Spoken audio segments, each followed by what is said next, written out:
Okay, he's singing again. Yeah, he's thinning out too. There it is.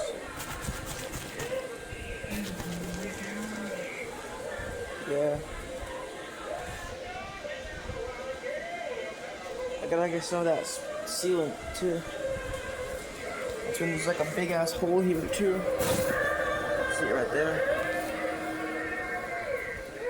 And he has like this weird sticky stuff on his face. Like tape residue or something like that.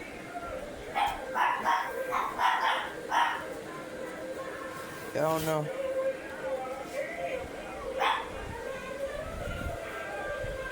I don't know. I don't know what to do, but this is like the second repair process. I just have him fully inflated and test him, you know. But here he is, fully inflated, I guess.